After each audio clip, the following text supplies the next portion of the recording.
नमस्कार दोस्तों, स्वागत करते हैं आपका इन दस रिपोर्ट एंड एनालिसिस में। हाजिर हैं हम आईआरए के डिफेंस सूट से लेटेस्ट अपडेट्स लेके। वाइस चीफ ऑफ आर्मी ने एवीएनएल और सीवीआरडीई में T-93 और अर्जुन बीएमटी के विकास को रिव्यू किया। Lieutenant general Upendra Trivedi, Indian army के वाइस चीफ VCOAS, हाल ही में आर्मर्ड व्हीकल्स निगम लिमिटेड AVNL और आवादी में combat vehicles research and development establishment CVRDE को देखने गए।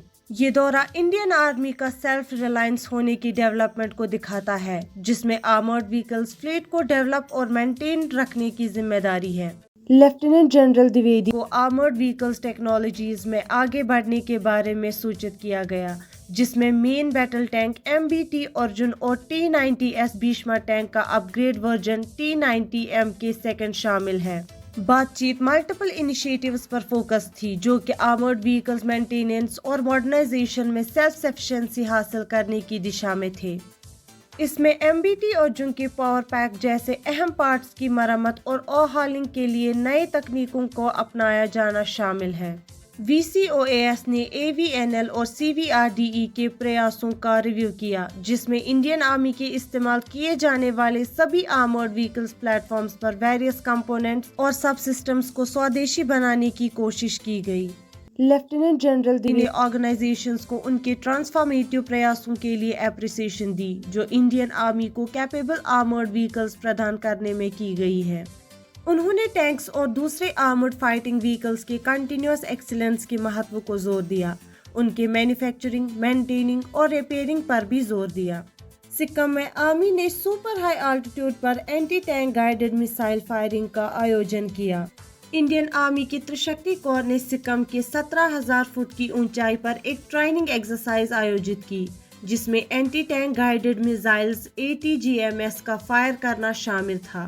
थर्सडे को डिफेंस प्रो गवाहट ने एक प्रेस रिलीज के जरिए सूचित किया कि ये मिसाइल फायरिंग डिटैचमेंट्स पूरे ईस्टर्न कमांड के मैकेनाइज्ड और इन्फेंट्री यूनिट से इस ट्रेनिंग एक्सरसाइज में भाग लिया।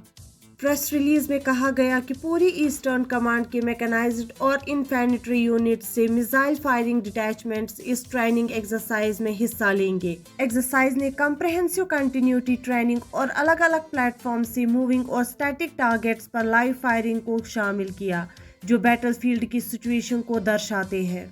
प्रेस रिलीज में ये भी कहा गया कि ATGM डिटैचमेंट्स ने अनपैरेलल लेथैलिटी के साथ आर्मर्ड थ्रेट्स को न्यूट्रलाइज करने की क्षमता का प्रदर्शन किया, जिसमें खतरनाक पहाड़ियों पर भी मिशन का सफल अंजाम संभव हो।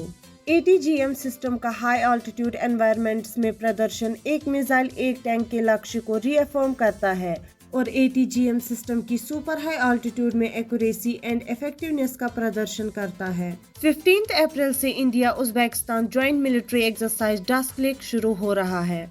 India Uzbekistan joint military exercise dust lake का 5th एडिशन 2024 के अप्रैल 15 से अप्रैल 28 तक उज्बेकिस्तान के टर्मेस डिस्ट्रिक्ट में होने का आयोजन है। इस एक्सरसाइज में इंडियन आर्मर्ड फोर्सेस और the armoured forces of the Republic of Uzbekistan दोनों साथ में शामिल होंगे। एक्सरसाइज के दौरान कोलैबोरेशन को बढ़ाने और भविष्य में सेना के बीच की इंटरेक्शन को बढ़ाने का प्रयास होगा। प्रीवियस एडिशन को पिछले साल फरवरी 20 को उत्तराखंड में आयोजित किया गया था, जिसमें UN की मैंडेट के तहत सब कन्वेंशनल ऑपरेशंस में बेहतर प्रैक्टिसेस की बातचीत की गई थी। दोनों साइड ने आर्मीज के बीच पॉजिटिव रिलेशंस को बढ़ाने के लिए 45 सोल्जर्स का योगदान दिया। इंडियन आर्मी की कंटेंजेंट गढ़वाल राइफल्स रेजिमेंट की एक इन्फेंट्री बटालियन के ट्रॉप से मिलकर बनी है। इस एक्सरसाइज का इनॉग्रेशन नवंबर 2019 में उज्बेकिस्तान में आयोजित किया गया था। इसराइल ने पहली बार सीबॉर्न मिसाइल डिफेंस सिस्टम का इस्तेमाल किया। इजरायली आर्मी ने ट्यूसडे को पहली बार एक सीबॉर्न मिसाइल डिफेंस सिस्टम का इस्तेमाल किया, रेड सी से आते हुए एक ड्रोन को गिराने के लिए, जिसकी वजह से एलेट पोर्ट सिटी में सायरन्स चालू हुए थे। एलेट यमन के हौथस द्वारा अक्सर टारगेट बन गया है, जो हमस को सपोर्ट दिखाने के तौर पर होता है। आर्मी ने कहा कि गाजा की जंग के शुरू होने के बाद इसराइल ने रेड सी में मिसाइल बोट्स रखी थी। उनमें से एक मिसाइल वाली बोट ने नए सिस्टम सी डोम के साथ ड्रोन को शूट किया। सेना ने कहा, पहली बार कभी रात को एक IDF SAR-6 class corvette missile ship ने सक्सेसफुली एक UAV अनमैन्ड एरियल व्हीकल को रोका, जो ईस्ट से आया और गल्फ ऑफ एलेट के एरिया में घुस गया था।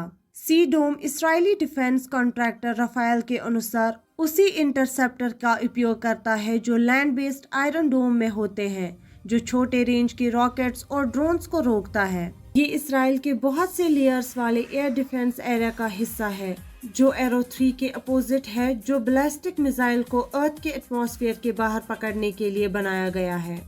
ज़ेलेंस्की ने चेतावनी दी है कि अगर रशिया बम्बार्डमेंट जारी रखती है तो यूक्रेन का एयर डिफेंस मिसाइल समाप्त हो सकता है। प्रेसिडेंट वोलोडिमिर ज़ेलेंस्की ने सैटरडे को बयान में चेतावनी दी कि अगर रशिया अपने लॉन्ग रेंज बॉम्बिंग कैंपेन को जारी रखती है तो यूक्रेन के एयर डिफेंस मिसाइल खत्म हो सकते हैं। यूक्रेनियन नेता की सबसे कठोर चेतावनी आज तक उनके देश के एयर डिफेंस के डिटेरियोरेटिंग सिचुएशन के बाद आती है, जिसमें रशिया हफ्ते भर से एनर्जी सिस्टम, टाउन्स और शहरों पर वेस्ट आर्सेनल के मिसाइल्स और ड्रोन्स का इस्तेमाल करके हमले कर रहे हैं।